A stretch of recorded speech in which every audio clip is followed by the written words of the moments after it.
Oke, assalamualaikum warahmatullahi wabarakatuh. Perkenalkan, nama saya Arianto, mahasiswa semester 7 Prodi Penyuluhan Pertanian berkelanjutan tingkat 4C dengan NRM 0411700977. Izinkan saya untuk mempresentasikan bisnis plan atau rencana bisnis saya, rencana usaha saya. Namun kebetulan usaha ini telah berjalan kurang lebih 2 tahun ke belakang dengan nama usaha yakni High Garden Hidroponik. High Garden sendiri juga telah terdaftar dengan surat keterangan usaha nomor 510/43 strip pemerintah garing 2020. Nah, High Garden sendiri saat ini masih berfokus pada jasa pembuatan instalasi hidroponik dan juga sekaligus produsen sayuran hidroponik. Lalu kenapa sih High Garden Hidroponik ini memilih untuk berbisnis pada bidang hidroponik atau lebih tepatnya urban farming? Nah, kami, lebih tepatnya saya, membaca peluang yang sangat luas, yang sangat lebar dalam konsep urban farming. Seperti latar belakang kami, yang pertama adalah terjadinya perubahan pola perilaku konsumen ke arah konsumsi pangan yang sehat dan berkualitas. Nah, hal ini menjadi motivasi terbesar kami untuk berbisnis dalam bidang urban farming khususnya hidroponik. Lalu yang kedua adalah peluang pasar yang relatif tinggi dan meningkat setiap tahunnya, serta di Kabupaten Pangandaran sendiri khususnya serta di Priangan Timur umumnya itu masih defisit atau kekurangan petani hidroponik, sehingga pesaing usaha dapat dikategorikan menjadi lebih rendah. Lalu yang ketiga merupakan jenis bisnis yang identik bagi generasi milenial atau generasi Z seperti saya, yang lebih tepatnya dapat dikerjakan secara part time dan tidak full time terus menerus di kebun, sehingga kita dapat bergerak pada bidang bisnis yang lain dan mendapat penghasilan dari revenue bisnis yang lain. Dan latar belakang yang keempat yakni potensi pengembangan bidang usaha yang lebih luas, khususnya dengan konsep urban farming sendiri serta konsep pertanian terpadu. Seperti kita ketahui bahwa konsep urban farming dewasa ini menjadi tren pola kehidupan baru yang menjadi favorit masyarakat, khususnya dalam hal pariwisata, seperti adanya konsep agroeduwisata dan pertanian yang lebih mengedepankan ke nilai estetik dan nilai jual wisata dari lokasi tersebut. Lalu selanjutnya terdapat beberapa misi dan visi dalam usaha kami. Untuk visi kami adalah menghasilkan produk pangan sehat dan berkualitas melalui pertumbuhan dan persaingan usaha yang sehat dengan menerapkan konsep pertanian yang diarahkan pada zero waste atau meminimalisir dan menciptakan bagaimana caranya untuk menciptakan pertanian yang nol sampah atau tidak menghasilkan residu sampah sama sekali. Sedangkan misi usaha kami pertama yakni menjadi pelopor produksi produk sayur sehat berkualitas di Kabupaten Pangandaran khususnya, dan alhamdulillah sekarang misi kami yang pertama sudah tercapai. Lalu misi kami yang kedua yakni mampu memenuhi permintaan pasar retail, industri dan global, serta menjadi pemasok sayuran hidroponik dengan persaingan usaha yang sehat bersama beberapa pesaing usaha nantinya. Lalu misi kami yang ketiga adalah menjalin kemitraan dengan pengusaha lain untuk memperkuat teknikal serta fundamental dari perusahaan, sehingga perusahaan kami bukan hanya bertahan 1-2 tahun, melainkan dapat growth, bertumbuh dari tahun ke tahun seiring dengan peningkatan dan perubahan pola perilaku konsumen. Lalu misi kami yang keempat adalah menjadi perusahaan UMKM yang go public dan memberi semangat bagi generasi penerus untuk tahu, mau, dan mampu untuk bergelut di dunia wirausaha, khususnya di wirausaha pertanian. Untuk menggambarkan gambaran umum tentang perusahaan kami, di sini saya Arianto Gareng selaku owner sekaligus selaku owner dari High Garden Hidroponik menyusun sebuah bisnis model kanvas dari High Garden Hidroponik ini sendiri. Nah, pertama key partners dari perusahaan kami adalah toko supplier bahan bangunan, petani hidroponik, terus supplier perlengkapan hidroponik, dan toko perlengkapan listrik, serta tidak menutup kemungkinan juga untuk membuka key partners bagi mereka pelaku atau penjual pompa dan perlengkapan akuarium, karena pada hakikatnya kebutuhan perlengkapan hidroponik cenderung sama seperti kebutuhan perlengkapan dalam budidaya ikan, khususnya ikan hias. Lalu untuk key activities dari perusahaan kami, pertama adalah pembuatan sistem hidroponik, lalu pembibitan tanaman, ada maintenance-nya juga, terus penjualan sayuran hidroponik, dan yang tengah dalam proses pengembangan adalah pembuatan taman dengan konsep pertanian terpadu. Lalu untuk value proposition dari Highgarden sendiri, pertama cozy design hidroponik. Nah, cozy design hidroponik ini kita maksudkan untuk menyasar generasi milenial yang lebih mengedepankan nilai estetik dari suatu produk serta kemudahan dalam perakitannya, sehingga baik dalam proses pembuatan, pengiriman atau distribusi, dan perakitan ulang oleh para konsumen itu dapat dilaksanakan lebih mudah. Sehingga cozy design hidroponik ini kami buat untuk meningkatkan revenue stream dari perusahaan kami. Lalu yang kedua, tengah dalam proses pengembangan juga, yakni konsep organic hidroponik yang lazim mungkin dinamai hidroganik atau lain sebagainya. Organic hidroponik sendiri umumnya identik dengan aquaponik, namun di Highgarden sendiri tengah dalam tahap uji coba atau berada pada tahap eksperimental, yakni organic hidroponik dengan penggunaan pupuk organik cair. Lalu selanjutnya value proposition dari perusahaan kami yang selanjutnya adalah smart hydroponic system, di mana smart hydroponic system ini menggunakan konsep Internet of Things, sehingga kebun yang dikelola nantinya tidak harus dijaga full time selama 24 jam, dan proses budidaya dapat dilakukan, terutama untuk monitoring tanaman dapat dilakukan oleh siapapun, kapanpun, dan dimanapun mereka berada, sehingga pemilik kebun atau owner dari kebun hidroponik nantinya tidak harus senantiasa berada di kebun hidroponiknya. Lalu untuk value proposition yang terakhir adalah pertanian terpadu dan modern. Nah, selanjutnya untuk segmen customer relationship.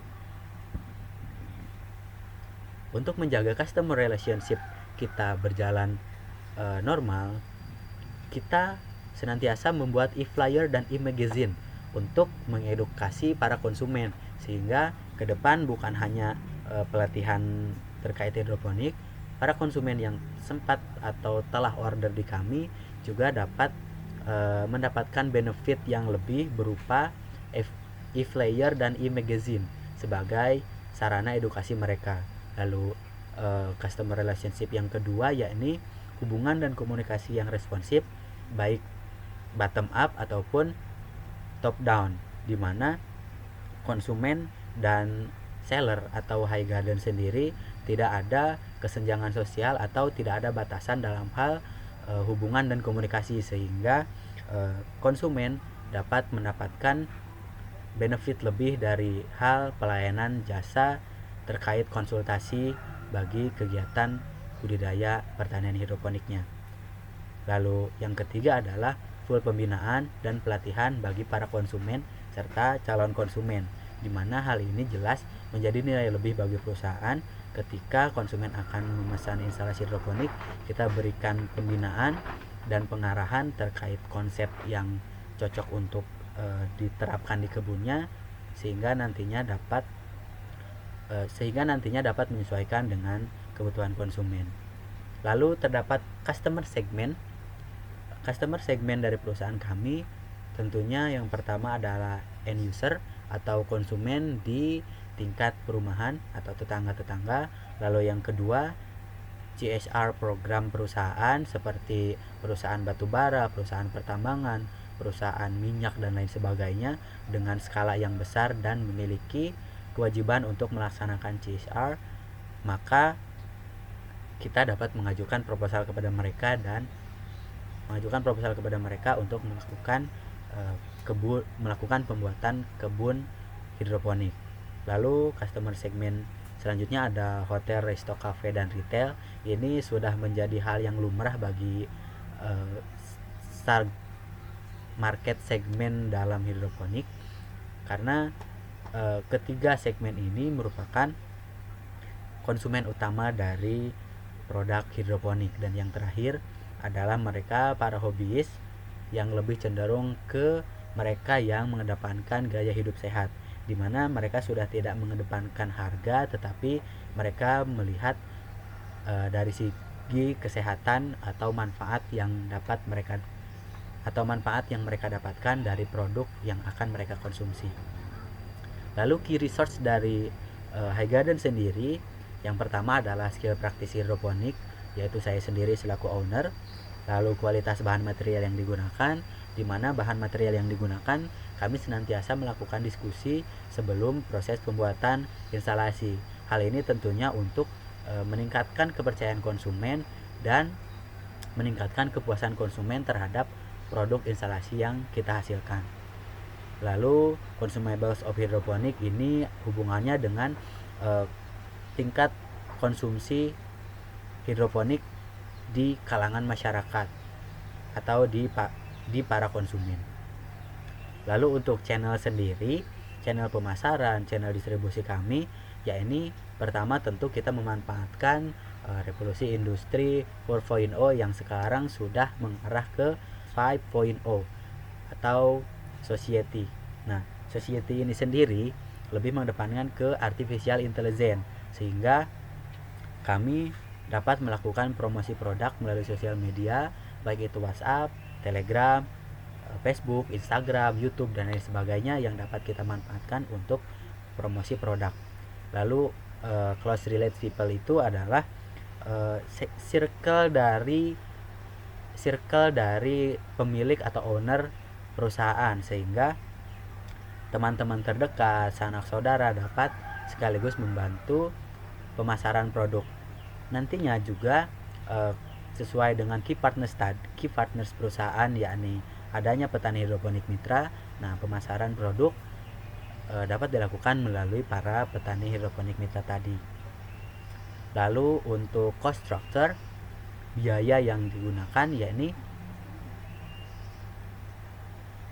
antara lain ada produksi yang hubungannya dengan produksi instalasi hidroponik dan juga produksi sayuran hidroponik.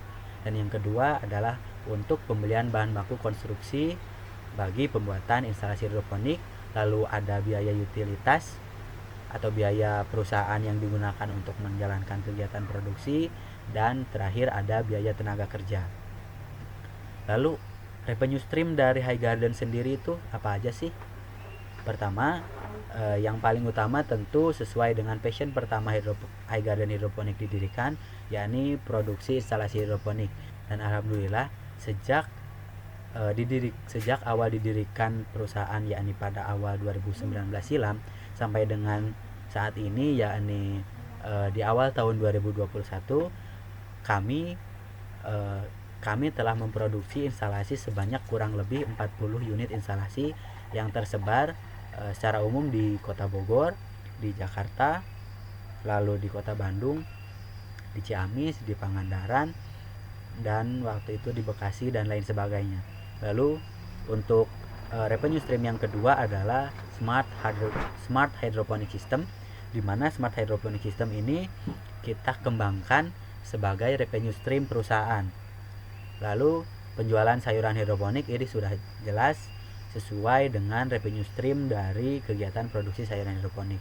Lalu ada juga revenue stream dari penjualan bibit tanaman hidroponik. Lalu selanjutnya ada konsep yang akan dikembangkan nanti ke depan, yakni konsep agroediwisata dengan konsep pertanian urban farming dan juga pelatihan budidaya tanaman secara hidroponik. Nah, untuk dua revenue stream terakhir ini ke depan akan lebih diseriuskan lagi, terlebih ketika kebun produksi kami telah shuttle untuk mampu menampung para pengunjung atau para wisatawan. Lalu selanjutnya ada SWOT analysis dari High Garden Hydroponic sendiri. Kita ketahui bahwa hidroponik secara umum banyak yang mengatakan bahwa memiliki benefit atau keuntungan yang lebih ketika dilaksanakan atau dijalankan. Tetapi di sini saya membagi menjadi 4 poin seperti SWOT pada umumnya, yakni strength, weakness, opportunities, dan threat atau ancaman. Strength kami, kekuatan kami adalah semangat kerja kami masih tinggi dan akan senantiasa tinggi, serta produktivitas kami juga akan senantiasa ditingkatkan. Terlebih kami merupakan generasi milenial, generasi Z yang masih memiliki semangat kerja yang tinggi. Lalu pelayanan kami juga insya Allah senantiasa baik dengan penggunaan teknologi modern tentunya. Nah, untuk strength kami juga ini non-synthetic pesticide product ini merupakan passion kami, karena kami tidak pernah menggunakan pestisida kimia dan senantiasa menggunakan pestisida organik. Selama ini kita masih rutin penggunaan pestisida organik dengan penggunaan bahan berupa tanaman kipait. Lalu kemasan dan label menarik dengan sistem penjualan produk yang lebih modern. Lalu untuk weakness-nya sendiri itu kami memiliki keterbatasan tentunya. Pertama yakni keterbatasan dalam hal modal karena investasi di awal cukup tinggi, lalu keterbatasan dalam kapasitas produksi. Lalu untuk opportunities, permintaan produk terhadap sayuran hidroponik dan instalasi hidroponik masih cenderung tinggi, lalu harga jualnya senantiasa meningkat. Terus petani hidroponik di Kabupaten Pangandaran sendiri masih sangat sedikit, bahkan belum ada pesaing. Lalu selanjutnya persepsi masyarakat khususnya beberapa kalangan seperti menengah ke atas itu sudah lebih mengedepankan pada faktor kesehatan terhadap produk yang akan mereka konsumsi. Lalu terjalin juga kerjasama dengan beberapa pihak untuk memperlancar kegiatan proses produksi, promosi, distribusi, dan pemasaran produk. Lalu yang terakhir, produk yang dipasarkan merupakan produk dengan jumlah produsen yang sangat terbatas, khususnya di Kabupaten Pangandaran sendiri. Lalu untuk threat atau ancaman dari perusahaan kami dari High Garden sendiri adalah keterbatasan bahan baku instalasi dengan kesesuaian kualitas sesuai standar produksi yang ditetapkan perusahaan kami, di mana kami senantiasa mengedepankan kualitas yang terbaik dalam hal pembuatan instalasi. Lalu yang kedua, kualitas bahan baku produksi seringkali tidak sesuai dengan harga barang di pasaran secara umum, khususnya di beberapa daerah terpencil seperti di kampung halaman saya, di mana instalasi produksi sayuran hidroponik dibuat, itu harganya cenderung jauh dari harga normal atau harga rata-rata di pasaran. Lalu yang ketiga, iklim dan cuaca yang seringkali tidak mendukung sehingga mempersulit dan memperlama pengerjaan instalasi. Terlebih ketika pengerjaan instalasi ini dilakukan secara outdoor dan turun hujan, maka pengerjaan instalasi kami senantiasa terhambat. Lalu selanjutnya ada fluktuasi harga antara input dan output yang cukup signifikan. Lalu daya listrik yang seringkali tidak memadai ketika digunakan untuk menghidupkan atau menggunakan alat dan mesin produksi kami, karena ketika salah satu alat kami digunakan seperti hanya penggunaan lasan dan heat gun atau pemanas, itu memerlukan listrik sekitar 1500 sampai 2000 watt, sehingga di beberapa lokasi konsumen kapasitas daya listrik di rumah mereka tidak mampu untuk menghidupkan alat dan mesin dari produksi instalasi kami. Lalu threat atau ancaman kami yang terakhir ini berhubungan dengan kegiatan produksi sayuran, yakni serangan hama dan penyakit yang cenderung masih cukup tinggi. Terlebih di kebun produksi kami belum menggunakan insect net untuk menghalau serangan hama dan penyakit. Selanjutnya ada dampak positif perusahaan High Garden Hydroponic terhadap lingkungan di sekitar. Pertama, karena penggunaan lahan yang lebih efisien sehingga tidak mengganggu keseimbangan ekosistem yang telah berjalan dalam proses pembangunan kebun tersebut. Lalu yang kedua, lingkungan menjadi lebih asri serta meningkatkan jumlah kandungan oksigen di udara seiring dengan bertambah banyaknya jumlah tanaman yang ditanam oleh petani hidroponik. Lalu yang ketiga adalah pengendalian hama dan penyakit yang lebih mudah karena tanaman cenderung tidak terlalu banyak diserang oleh hama dan penyakit tanaman. Dikarenakan pada budidaya tanaman secara hidroponik, kondisi tanaman senantiasa berada pada kebutuhan unsur hara yang tepat sehingga hama dan penyakit tanaman cenderung lebih tidak menyukai terhadap hasil dari tanaman hidroponik. Lalu yang keempat, dapat dibudidayakan di lahan dengan unsur hara yang minim karena hidroponik sendiri pada dasarnya adalah metode budidaya soilless atau tanpa tanah, sehingga meskipun dibudidaya di lahan yang gersang, tandus dan mengandung unsur hara yang sedikit, proses budidaya secara hidroponik dapat dijalankan dengan baik selama cahaya matahari dan kebutuhan air dapat terpenuhi. Lalu manajemen AMDAL yang baik dapat memberikan dampak yang positif juga bagi lingkungan, karena dengan budidaya secara hidroponik yang digunakan konsep zero waste, terutama ketika konsep pertanian terpadu telah berjalan, maka semua bagian tanaman, semua residu tanaman dapat dimanfaatkan kembali untuk perbaikan lingkungan di sekitar kebun budidaya. Lalu selanjutnya ada perhitungan kebutuhan modal tetap atau aktiva tetap, investasi dan modal kerja dari kegiatan budidaya tanaman hidroponik. Tanaman atau komoditi yang akan kita tanam adalah selada dan pakcoy dengan luas greenhouse seluas 300 meter persegi dengan dimensi yakni 15 meter kali 20 meter. Untuk jumlah gebelnya sendiri atau meja instalasi itu sebanyak 6 gebel dengan masing-masing gali per gebel itu ada 8 gali, sehingga jika dikalkulasikan terdapat sebanyak 90 lubang tanam per gali dan menghasilkan 4.320 lubang tanam dengan lubang tanam efektifnya itu terbagi menjadi dua, yakni peremajaan sebanyak 2.160 lubang tanam dan produksi sebanyak 2.160 lubang tanam. Sedangkan untuk biaya sewa lahan sendiri itu sebanyak atau sebesar 10 juta rupiah per tahun. Lalu selanjutnya kita jabarkan dalam aspek finansial usaha atau financial business. Untuk input tetap dan input variabel usaha kami sendiri, total biaya tetap adalah sebesar 13.519.000 untuk luasan 300 meter persegi dengan nilai penyusutan sebanyak 866.900,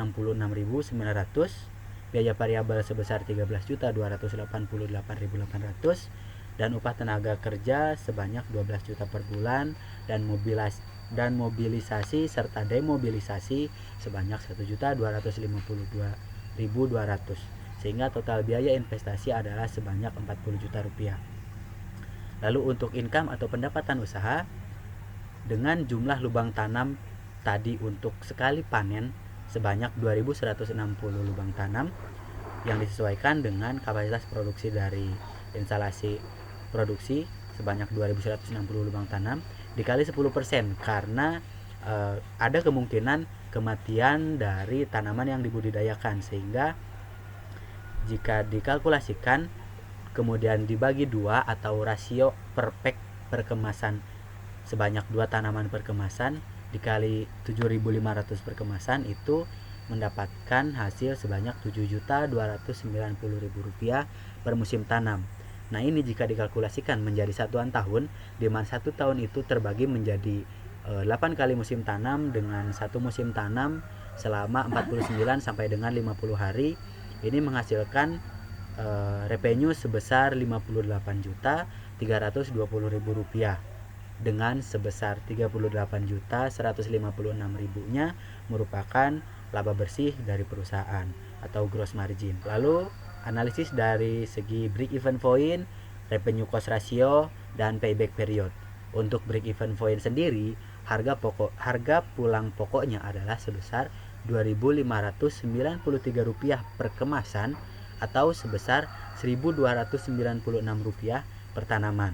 Nah, berdasarkan break even point sendiri tadi didapatkan revenue cost ratio yang didapat adalah sebesar 2,8 Dan untuk payback periodnya adalah selama 8,38 bulan. Jadi usaha ini sangat prospektif untuk dijalankan.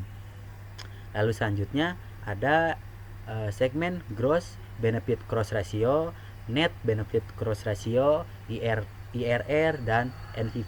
Untuk gross BC-nya sendiri itu adalah sebesar 1,54, lalu net BC-nya itu 1,57, IRR 85,03%. Berikut adalah tabel biaya variabel dalam satu kali periode atau satu musim tanam dengan jumlah sebesar Rp1.653.600.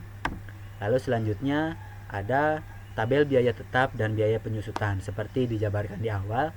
Untuk greenhouse, water pump, tandon air, TDS, EC dan pH meter, lalu container box, net pot, timbangan digital, automatic timer, serta hygrometer, itu total biaya tetapnya adalah sebesar Rp13.519.000 dengan total biaya penyusutan adalah sebesar Rp866.900.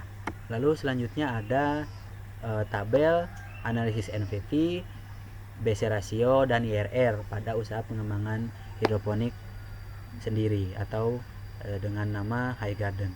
Nah, untuk net BC-nya sendiri seperti dikatakan di awal, yakni sebesar 1,57, lalu gross BC-nya sebesar 1,54, IRR sebesar 85,03 dan NPV sebesar 85,68. Sedangkan untuk pelunasan kreditnya sendiri, saldo awal sebesar 40 juta dan dengan pengembalian selama 3 tahun dan akan lunas setelah 3 tahun. Berikut adalah laporan arus kas masuk dan arus kas keluar atau yang lebih dikenal atau lazim dikenal dengan cash flow perusahaan, di mana cash flow ini saya proyeksikan menjadi 5 tahun proyeksi dengan kas awal sebesar Rp60.439.100 pada tahun pertama dan kas akhir juga dengan nilai yang sama, yakni Rp60.439.100 pada tahun pertama dengan kas akhir pada tahun kelima, yakni Rp195.110.700.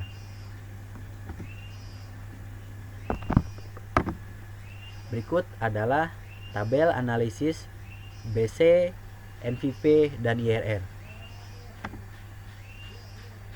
Lalu selanjutnya ada beberapa proyek yang menurut kami sangat spesial ketika kami setelah kami berjalan selama kurang lebih 2 tahun ke belakang. Yang pertama yakni instalasi hidroponik program kerjasama dengan Palang Merah Indonesia Regional Bengkulu yang dikirim langsung ke Provinsi Bengkulu waktu itu. Lalu yang kedua, instalasi hidroponik dan taman di kediaman rumah Ibu Demi, yakni Pustakawan Polbangtan Bogor. Lalu selanjutnya ada instalasi hidroponik dengan komoditas yang ditanam, yakni stroberi pada instalasi hidroponik DFT. Ini dipesan oleh Ibu Hesti, yakni salah satu dosen di IPB University. Lalu selanjutnya juga instalasi hidroponik dengan program kerjasama untuk pembinaan kelompok tani serta beberapa sekolah di Kota Bogor. Ini kerjasama bersama UPPM Polbangtan Bogor. Lalu ada instalasi hidroponik pesanan Kepala BPPSDM Pertanian dan juga Sekretaris Jenderal Kementerian Pertanian RI yang dipesan pada akhir tahun 2019 silam. Lalu pada akhir tahun 2020 dan awal tahun 2021 ini, terlebih ketika pandemi, alhamdulillah saya berkesempatan untuk melakukan kegiatan magang sekaligus memberikan pelatihan dalam proses produksi sayuran hidroponik dan proses produksi instalasi hidroponik di PT Digital Scientia Indonesia yang berlokasi di Jalan Taman Pasadena Utara, Sentul City, Kabupaten Bogor. Sehingga ke depan harapan kami usaha kami dapat tumbuh dengan persaingan usaha yang sehat dan pertumbuhan usaha yang signifikan. Cukup sekian pemaparan dari kami. Kurang lebihnya mohon maaf. Wabillahi taufiq wal hidayah. Wassalamualaikum warahmatullahi wabarakatuh.